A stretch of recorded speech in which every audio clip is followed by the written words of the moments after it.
Hello there, ladies and gentlemen, boys and girls, children of all ages. My name is DB333 and welcome back to Arts Round 4, the New Order Last Days of Europe as England. Now in the last video, we started reorganizing the counties of England, which I know that sounds boring, but we also started working on foreign policy, demonizing commies. That's a good one. That's fun. What's his name? The guy who did the Red Scare, what's it? McCarthy. McCarthy is crying in his grave right now. He's proud. There goes the West Russians versus Onega.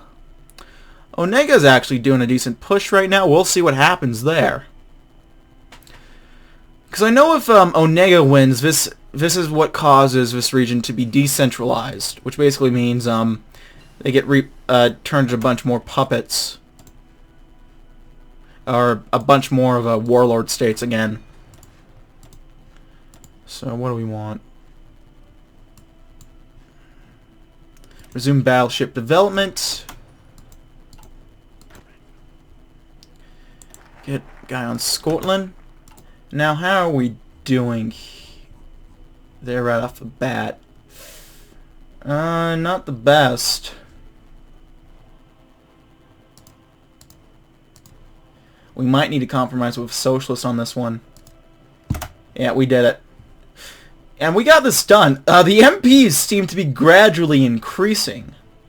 Okay, the key to rejuvenating the English economy after the crisis is education. This act nationalizes some parts of the system to standardize the curriculum and ensure qualified teachers, reorganizing schools to add modern science and mathematics into the curriculum.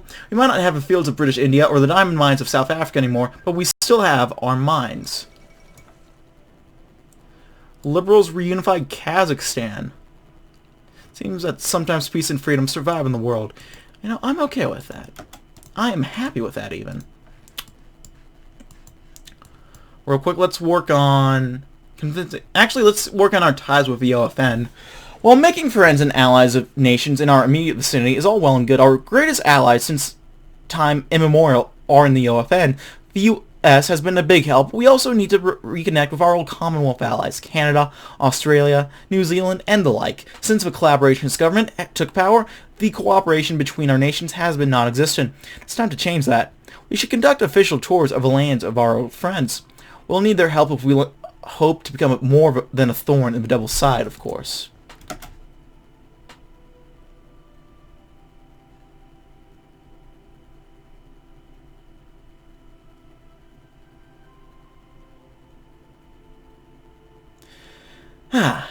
Good stuff. We'll get a nice event from the OFN. What's Burgundy up to? They're converting this stuff to a Burgundian culture. That was good, thought St. John Stavas as he slurped on his milkshake. You can get these things everywhere in New York City. Entire meal of a sandwich, fries, and a shake in only a few minutes, and for such a low price. There ought to be a location like this in London soon, he thought. Perhaps every town in... Mr. Stavas asked the Caribbean diplomat, who seemed to have drifted off a bit there. Is the OFN still well liked in London? Certainly, Stavas said, remembering he was at an informal lunch during a conference with OFN members. The government is very keen on the OFN. It's really a matter of you being all keen on us. We'll see what Her Majesty thinks about this, chuckled the Canadian Foreign Minister of Affairs. Do you think we could put some of our forces in your country? We could run anti-submarine patrols to keep the Nazis bottled up in the North Sea. I'm sure Jellicoe would accept that. I would have to see, but I think we could base some OFN units in England. Possibly including missiles, asked the eager Secretary of State. And there are certainly economic obligations the U.S. would like to discuss if that come with membership. Stavros looked at his burger again. Maybe it wasn't exactly the best in quality after all, now that he thought about it. But it's better than starving. Da-da-da-da-da-da. Hey! Alright, what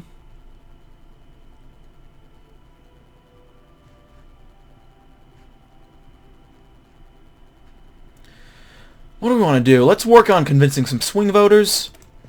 There are many voters stuck between us and the Socialist Labour Party. The Whigs have the ability to sway some of these swing voters to our side by promising the same SLP policies these voters are enamored with. Through this, the Whigs will benefit us by bringing more voters to our cause and depriving the SLP. So we'll get a bonus in liberal democracy. Support in East Anglia will improve of the NDP, and the strength of the Whigs increases. Which, let me see. See if your influence...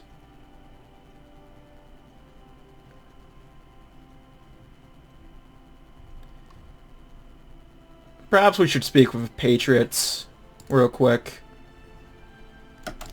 Just to calm them down.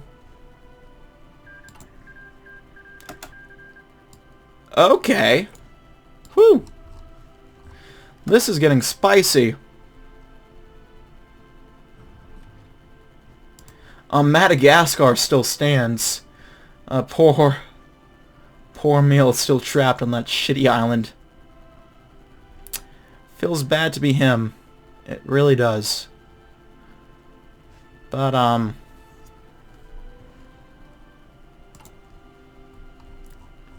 you know, what you gonna do when they come for you?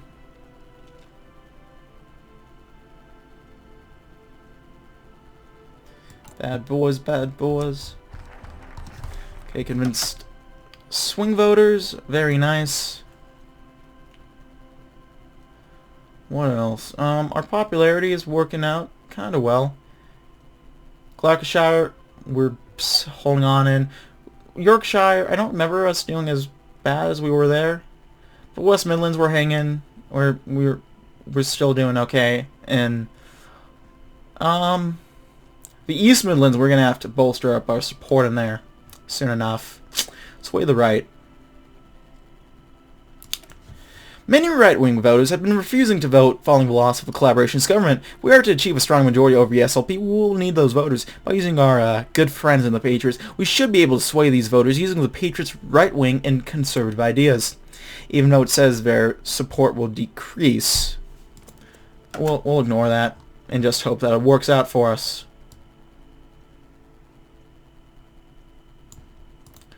Oh, the K's. I'm curious what the K's is. That is not K's. I don't know who the fuck he is. Oh, it's because of capital and K's. That explains it.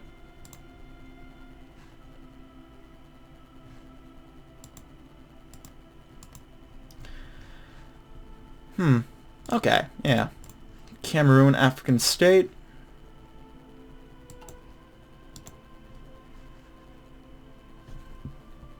Let's get Lizzie in, I guess. Why not? So the bill's gonna pass.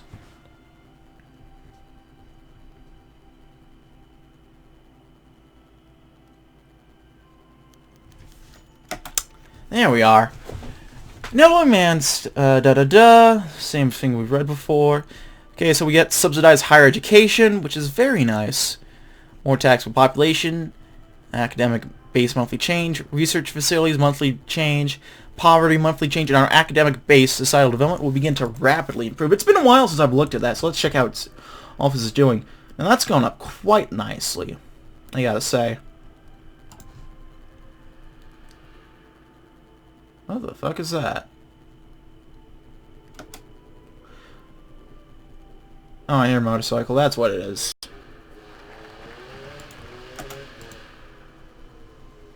Or a chainsaw. No, that's a motorcycle. Huh. What do we want to do next? Well, we have lane doctrines we should probably go down, which we might do that eventually. Let's work on the Royal Navy. For more than 3 centuries, the Royal Navy has been our greatest military asset and the main instrument for British supremacy over 1/4 of the world. Hundreds of ships of the most modern designs used to sail across seas and oceans, protecting our colonies and reminding all of our majesty. Even more importantly, our fleet protected the home isles themselves from any would-be invaders. When London fell to the Germans, dozens of ships were sunk by enemy bombers or in desperate actions, and many others were seized by either a victorious foe or our own dominions when they declared their independence. What we have now is nothing but a mockery of our old glory, left to rot by the corruption and inefficiency. The time has come for comprehensive reform. We shall rebuild the Royal Navy, larger and more powerful than before. We shall rule the waves once again. Now that's what I like to hear. And then after that, we'll probably get working. I'm gonna say... we'll do like father, like son.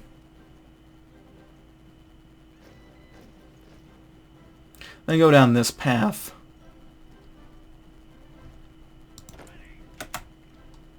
We're getting ready to cap out on our guys. In fact, I think we'll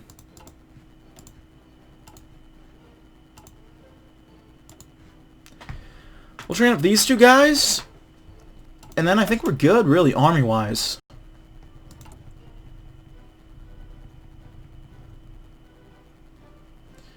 Let's check this. Government stability is at 35%. Not preferable, of course, but what are you going to do?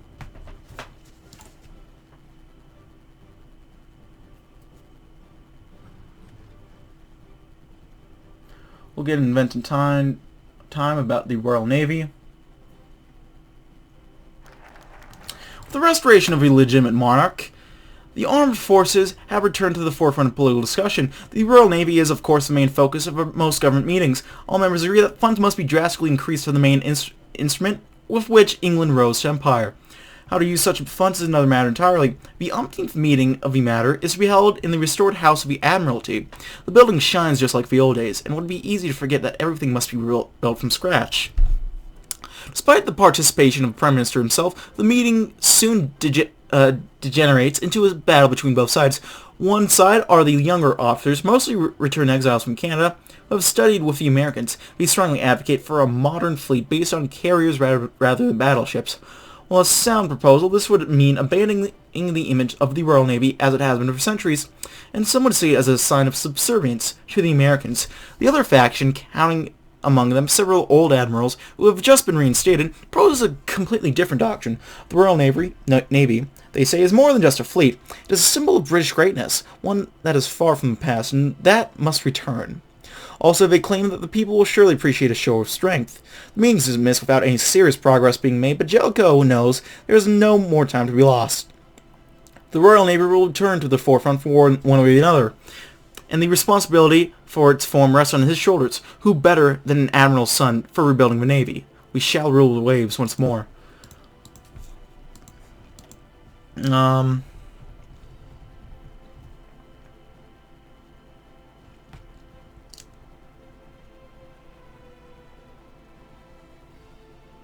God, my head's starting to hurt. I'm gonna take a sip of water. Might be dehydration.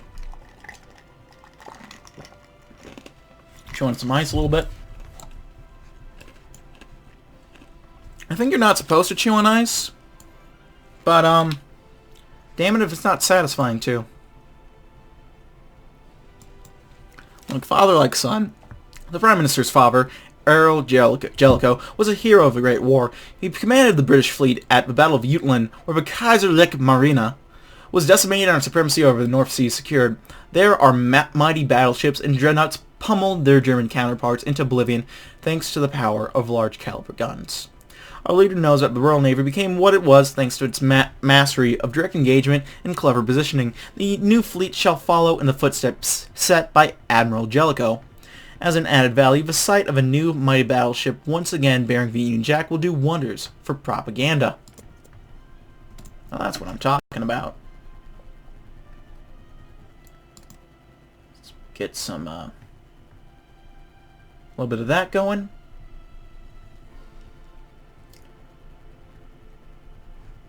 Our army is somewhat efficient and somewhat loyal.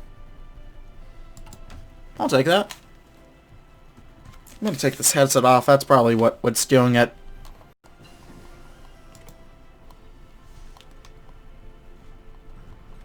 Alright. Research. We're already resuming battleship development anyway.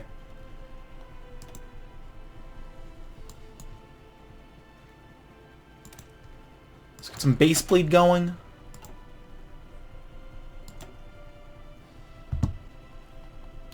Then default map mode. Like father, like son.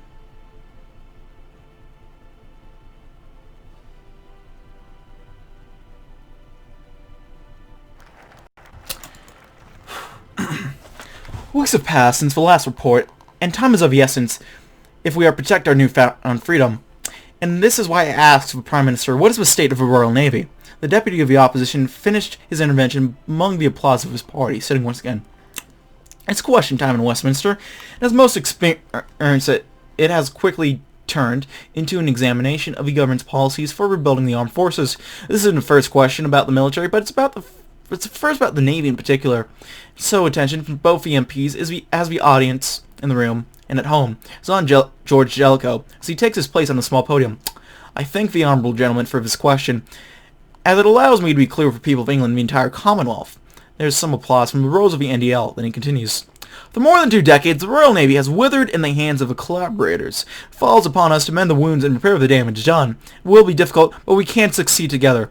My father once led the greatest fleet in the greatest naval battle in history. You have a Jutland Peninsula. Dozens of great battleships faced off, gun to gun. There, the ships of the Royal Navy battered their German opponents, cracking holes and shattering the Kaiser's dreams. My father... His voice breaks for a moment, so Commons listens in silence. My father was a hero of the United Kingdom, and we can be heroes too. We can rebuild the Royal Navy greater than ever before. We shall cover the oceans once again, our battleships proudly bearing the Union Jack. The first applause comes from the assembly, but Jellicoe isn't finished yet. From sea to shining sea, we will return to our rightful place. Let any foe come to our island. They'll find the guns of the Royal Navy ready to receive them. As he finishes, the entire house breaks out into enthusiastic applause, and the Prime Minister smiles, satisfied that his plans will be implemented without problems. We are returning, you just wait. Well, let's get working on lords and titles. The collaborationist government, under the royal party, appointed hundreds of life peers, or lords, who would serve their goals by approving the authoritarian agenda of the fascist House of Commons. These lords were nominally meant to be apolitical or clearly still working together to further the goals of a now-defunct royal party. While they remain in control of the House of Lords, they will continually over-scrutinize and amend legislation that England needs to preserve itself. Though it may prove controversial, we could revoke the titles of those lords, appointed by the collaborationist government, removing more of the rot that the old regime left behind. I'm fine with that.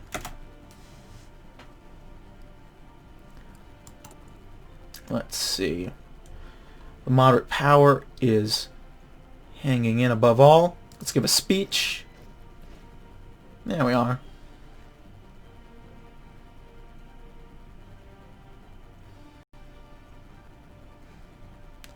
Could also use some more stability, maybe.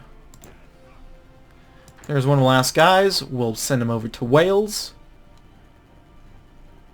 Also exercise these guys, which I think we will do. And we'll exercise these guys too.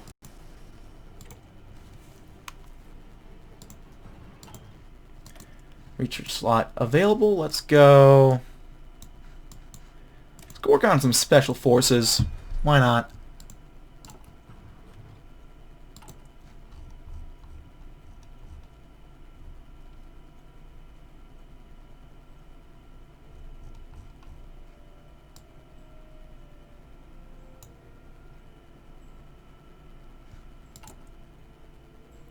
On lords and titles. In they came. The lords spiritual, representative of the Anglican Church. The lords temporal, hereditary peers who declared themselves for a party in the House of Commons. And the lord appeal in ordinary, who exercised the legal functions of a chamber.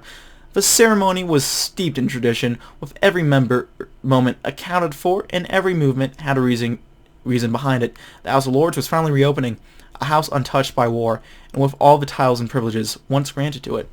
We're slowly going back to normal. Oh, we're losing weekly stability. That's not helping much.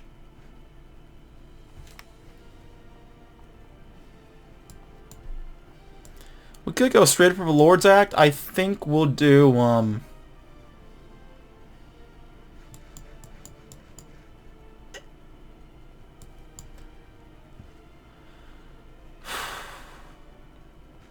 restore naval titles and medals. In order to truly recover from a disaster that struck our beloved Navy 20 years ago, we need to recover our past honor. So many brave sailors perished under the waves then, and so many others fought with determination against the German collaborators during our liberation. Their names, as well as the legacy of the old Royal Navy, cannot and will not be forgotten. In order to reward the loyalty and selfless sacrifice of our brave seamen, we shall restore the naval titles and medals awarded to our greatest heroes before the occupation of our homeland. The advancement of technology and doctrine is important, but what is a fleet without a soul? The Royal Navy is the greatest to have ever sailed across the seas. We shall honor their timeless traditions followed by our ancestors. Their example shall lead us to great new deeds.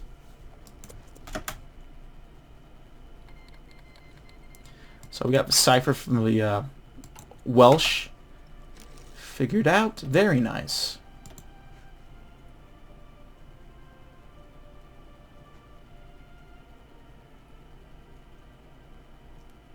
We could infiltrate civilian government. I think we'll do that.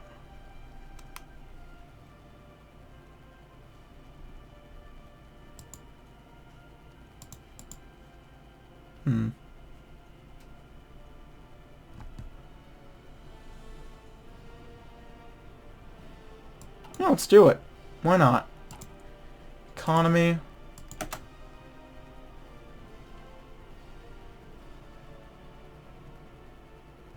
We're losing GDP growth, actually. Holy crap. Why is that?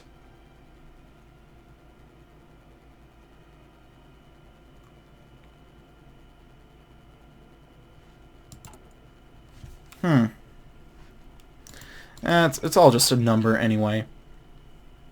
The Russo-Finnish ceasefire. You are a bitch, you know that, Tukachevsky? Yeah, couldn't even push through Onega. Store naval titles and medallions. Very nice. Then, okay, let's get working on the Lords Act then, because we'll have enough PP to prep for it. After drawing up the plans for restoration of the House of Lords and determining exactly which lords will be removed and which won't, the time has come to realize these plans. The Lords Act will effectively remove 1/2 of all life peers in the House of Lords, those appointed by the collaboration government after 1945. While it will raise a good deal of controversy, these individuals are still largely loyal to the old royal party, and that must be expelled from Parliament. In order to prevent future problems arising from the unchecked appointment of life peers, the power to appoint life peers will no longer be granted to the Prime Minister. Instead, the Prime Minister will select candidates for life peers once a year, who will then have to be approved by a special committee. This committee will be made up of random MPs from both the majority and the opposition, and will vote on each candidate privately. Should the candidate be approved, they will become a lord. Sounds reasonable to me. I'm gonna reach over and grab my charger real quick.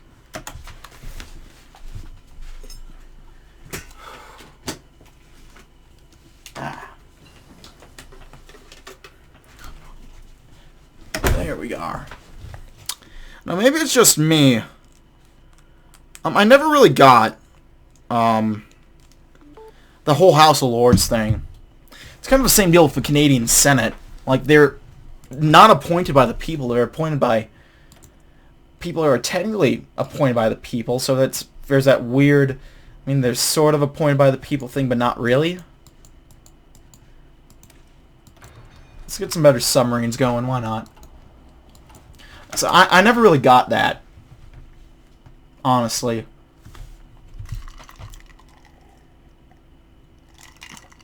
And I mean, from my understanding, like both the Canadian Senate and the House of Lords, they don't really do much against legislation in real life, in reality.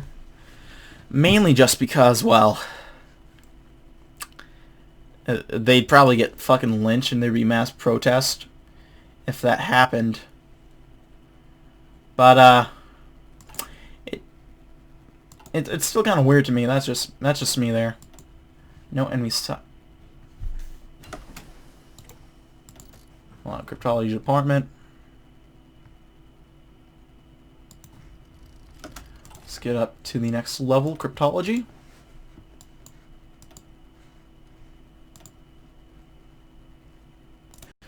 Logistics Company 2.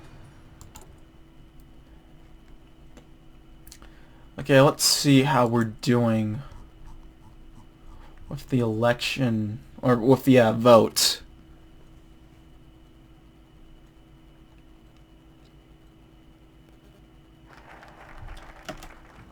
Okay, now that number is just getting more and more fucking ridiculous. Jesus Christ.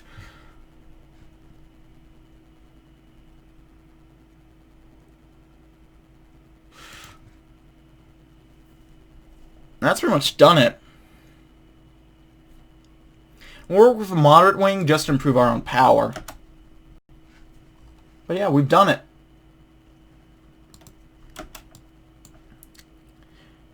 And then we can get in England rebuilt.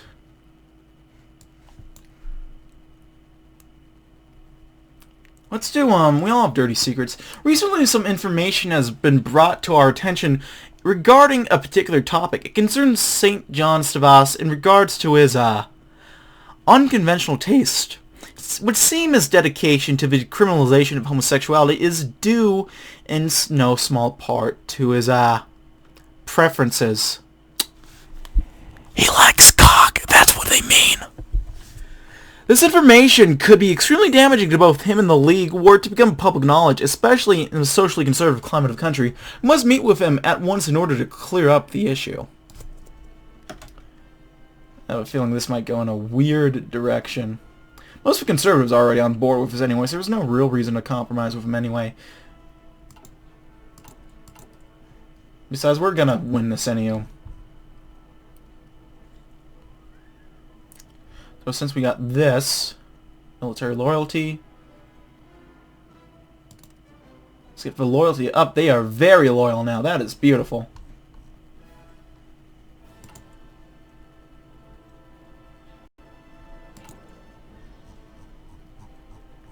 No, you guys can just go ahead and vote on it now, honestly, because this is fine to me, honestly.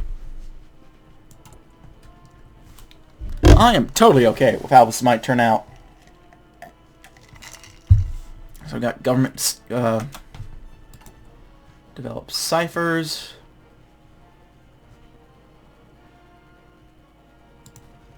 Working on that. No operative being recruited. We don't have the space to do it. I don't know why it's telling me that.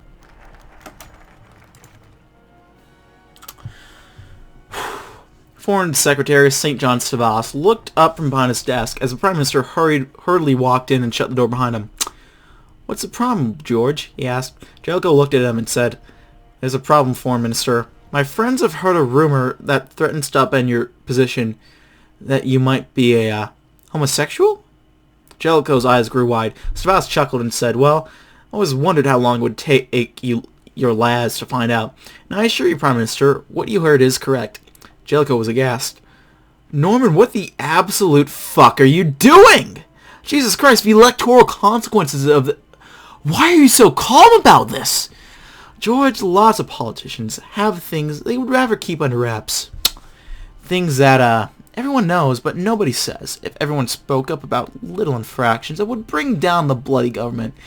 If, for example, someone knew I like other men, and I know they're boozing it up with call girls, we can both live and let live, can't we?" Jellicoe's blood went cold, and Stavros knew he proved his point. Let's not let this become an issue, Prime Minister. The strength of the Democrats decreases. Oh no! With that zinger, he damn it. To Powell. At the end of the day, it all comes down to a single man, Enoch Powell. We must decide how much media attention we can allow him to have. While giving him more time on air will definitely allow us to reach out to more voters, especially among the far right. It is equally possible that this could cause the population to become more conservative and right-wing. Let's see.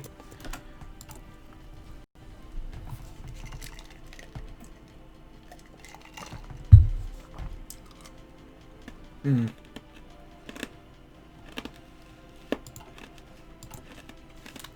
guessing we're gonna have to wait for the vote to go through before we can really do much.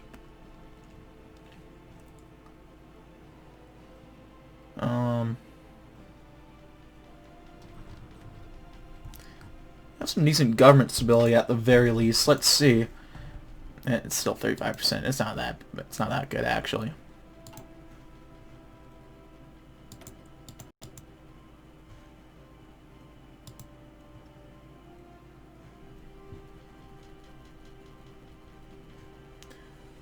Operatives captured by the enemy. Operatives killed by the enemy. Not much. We don't have much going.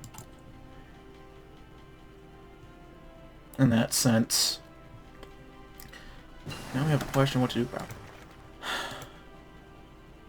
Oh. We must be mad, literally mad, as a nation to be permitting the annual flow of thousands of dependents, or for the most part, the material of the future growth of the immigrant descendant population. In these circumstances, nothing will suffice, but the total inflow for settlements should be reduced at once to negligible proportions. Fucking hell, thought Jellicoe as he turned up the television. Enoch Powell was becoming a massive problem. His statements in the press had kept causing headaches in the party. The SLP had gone from mildly displeased to furious when the man spoke on immigration, for it could no longer be considered a misstep. It was now clearly a window into a dark and hateful man. The NDL could not simply could simply not comment and turn away from Powell, as it had for so long. Or it could undercut him, silence the Patriots, weaken them, help the Liberals out. That had its own problems with party unity, but surely something had to be done. We'll do fen underscore NDL underscore political dot 13.b. But we will have a party united. And that, my lads, is what really matters, isn't it?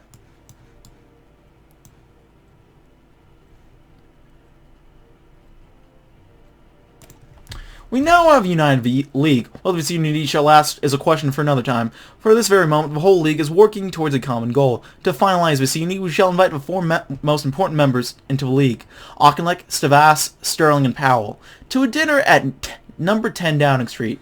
This could only end well. Surely.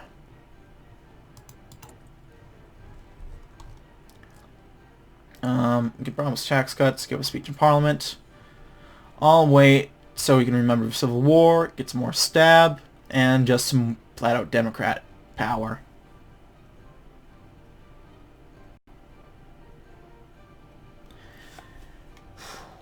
Yeah, this is working out.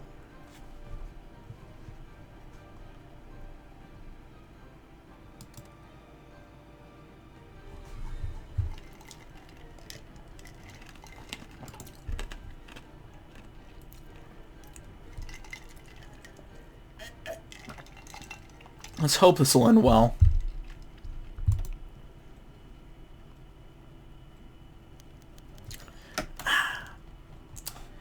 Well, get some more political power and some more stability, which is very, very nice. There we are. That slight hit to political power gain is a bit. I couldn't even believe it, exclaimed Powell. I look at my file, and there's only 3 or 4 pages on me, and at the end the knob who wrote it put unimportant. Just unimportant! Can you believe that? Stavros laughed as he took a bite of his meat pie. I haven't looked at my file, but someone told me it wasn't much either. It's absurd, declared Powell. I went to Africa, India, and England in military intelligence back in the World War, and I never saw combat. I signed up for the rebellion to take part in the Civil War and never see combat either, and now I hear that even if we lost, the bloody collabs wouldn't have even shot me. From what I hear, Wingate was awfully tempted to do just that back in India, remarked Auchinleck, prompting Sterling to snort. Everyone at the dinner party was happy, and so was Jellicoe. It seemed that, like all his work had paid off, the NDL was now united, and everyone was getting along just fine. All is well. We could do an England rebuilt.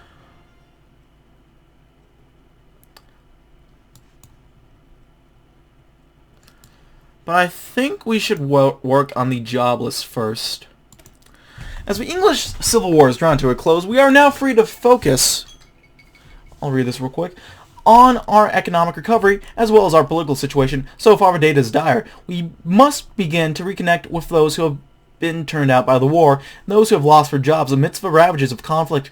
After we have assessed the status of our economy from an employment perspective, we can begin to propose programs and special government action. This might involve some wrangling of the party factions, but surely we can all come together to rebuild our country and get England working again. So each own state will gain 5,000 domestic jobs. That'll be nice, right? Let's hope so. I'm going to have to get out of here, folks. Thank you as always for watching. Like this video, go ahead and leave a like. If not, feel free to dislike. And want to see more of his content in the future, go ahead and hit the subscribe button for more uploads every weekday, as well as every Saturday. If you have any comments, feedback, concern, anything of the sort, leave in the comment section below. I read all the comments I get, and I appreciate any and all feedback you kind folks might have for me. If you want to send a few bucks my way, check out my Patreon. If you want to chat and play games, check out my Discord. If you want to just go ahead and have a grand old time in general, check out my, or watch me play these games live, check out my Twitch. Thanks for watching. As always, guys, my name has been DB333, and I'll see you guys next time. Goodbye.